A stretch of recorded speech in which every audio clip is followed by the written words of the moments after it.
नमस्कार। आज हम कंप्यूटर मेमोरी की उस दिलचस्प दुनिया की बात करेंगे जो हमारे डिवाइस के हर काम के पीछे का असली इंजन है। तो कभी ये सवाल मन में आया है कि कोई कंप्यूटर इतनी तेजी से जानकारी तक पहुंच कैसे जाता है? मतलब एक क्लिक किया और सब कुछ सामने, ये जादू आखिर होता कैसे है? अच्छा, इसको समझने का सबसे अच्छा तरीका है कंप्यूटर की मेमोरी को एक बहुत ही बिजी ऑफिस की तरह सोचना। एक ऐसा ऑफिस जहां हर डिपार्टमेंट का अपना एक खास काम है। तो चलिए देखते हैं कि आज हम क्या क्या समझने वाले हैं। हम पहले एक ओवरऑल पिक्चर देखेंगे और फिर इस ऑफिस के हर एक हिस्से में जाकर ये पता लगाएंगे कि आखिर ये सब मिलकर इतनी एफिशिएंसी से काम करते कैसे हैं। तो ठीक है, चलिए शुरू करते हैं। अब देखिए, मोटे तौर पर तो कंप्यूटर मेमोरी का काम डेटा को स्टोर करना और प्रोसेस करना ही है, लेकिन कहानी इतनी सीधी भी नहीं है जितना सुनने में लगता है। देखिए, टेक्निकली मेमोरी कोई भी फिजिकल डिवाइस हो सकती है जिसमें इंफॉर्मेशन स्टोर हो, लेकिन मजेदार बात यह है कि सारी मेमोरी एक जैसी नहीं होती और बस यहीं से पूरी कहानी दिलचस्प हो जाती है। और यहीं पर वो शानदार तरीका सामने आता है जो कंप्यूटर डेटा को मैनेज करने के लिए इस्तेमाल करते हैं, जिसे कहते हैं मेमोरी हायरार्की। ये एक तरह का लेवल सिस्टम है जो स्पीड और एफिशिएंसी को ध्यान में रख कर बनाया गया है। सबसे बड़ी चुनौती पता है क्या है? स्पीड का मिसमैच। कंप्यूटर का जो दिमाग है यानी सीपीयू, वो तो बिजली की रफ्तार से चलता है, लेकिन स्टोरेज वो काफी धीमी है। तो सवाल ये है कि इस गैप को, इस फासले को भरा कैसे जाए। इसका हल है मेमोरी की अलग अलग लेयर्स बनाना। हर लेयर स्पीड, साइज और कीमत के बीच एक तरह का ट्रेड ऑफ करती है। तो चलिए इस ऑफिस के सबसे जरूरी हिस्से से शुरू करते हैं, यानी कि इसके वर्कस्पेस से। प्राइमरी मेमोरी एक तरह से कंप्यूटर का मेन वर्कस्पेस है।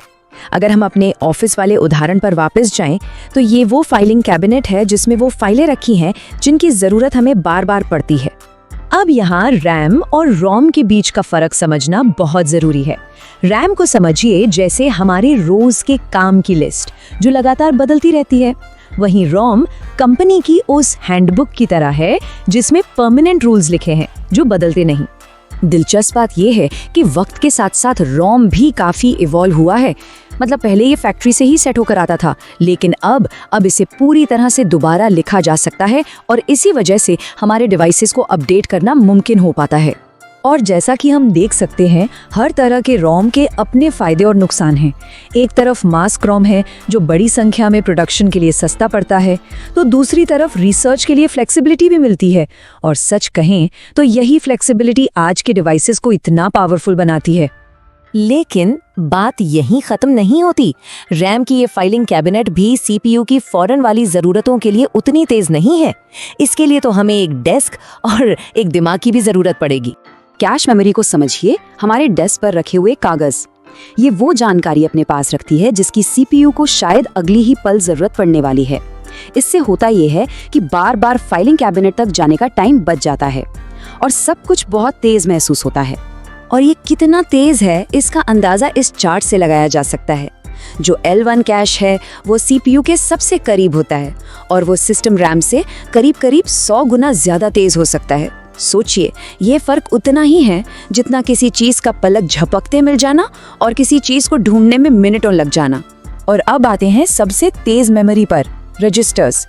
हमारे ऑफिस वाले उदाहरण में ये उस कर्मचारी के दिमाग में चल रहे विचारों की तरह हैं।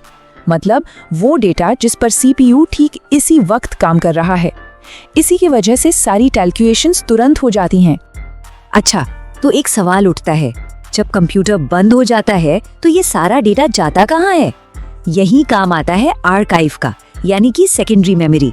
ये हमारे सारे डेटा का लॉन्ग टर्म घर है।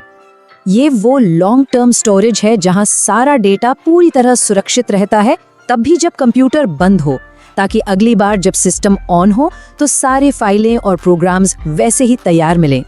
इसका जो सबसे क्लासिक रूप है वो है मैग्नेटिक स्टोरेज, जैसे कि हार्ड डिस्क ड्राइव के अंदर घूमने वाली प्लेट्स। ये दशकों तक कंप्यूटिंग की दुनिया का एक बहुत ही जरूरी हिस्सा रही हैं। फिर इसके बाद दौर आया ऑप्टिकल स्टोरेज का। इसमें लेजर की मदद से सीडी, डीवीडी और ब्लू-रे जैसी डिस्क से डेटा पढ़ा जाता था। ये खासतौर पर म्यूजिक और फिल्मों के लिए तो बहुत ही पॉपुलर हुआ। और आज की दुनिया में ज्यादातर मॉडर्न डिवाइसेस फ्लैश स्टोरेज पर ही चलते हैं, जैसे कि SSDs और पेन ड्राइव्स। इनकी सबसे खास बात यह है कि इनमें कोई मूविंग पार्ट मतलब घूमने वाला हिस्सा नहीं होता। इसी वजह से ये बहुत तेज होते हैं और आज के डिवाइसेस की परफॉर्मेंस को कई गुना बढ़ा देते हैं। तो कुल मिलाकर ये जो पूरा मेमोरी का सिस्टम है, ऑफिस कर्मचारी के दिमाग से लेकर बेसमेंट के आर्काइव तक, ये एक बहुत ही खूबसूरत तालमेल है। एक ऐसा सिस्टम जो स्पीड, कैपेसिटी और कीमत के बीच एक शानदार बैलेंस बनाकर चलता है। इस ऑफिस की हर लेयर, हर परत अपना काम इतनी बखूबी करती है कि उस कर्मचारी को सही समय पर सही चीज मिल जाती है और नतीजा, पूरा काम बिना किसी रुकावट के बहुत ही तेजी से होता है। तो ये शानदार सिस्टम दर्शकों से हमारी ज़रूरतें पूरी करता आया है, लेकिन ये हमें एक आखिरी सवाल के साथ छोड़ जाता है कि जैसे जैसे हमारी ज़रूरतें बढ़ रही हैं, AI और बिग डेटा का दौर आ रहा है, तो क्या हमें अपने इस ऑफिस में कुछ नए कमरे जोड़ने की ज़रूरत पड़ेगी? मेमोरी की अगली लेयर आखिर कैसी दिखेगी?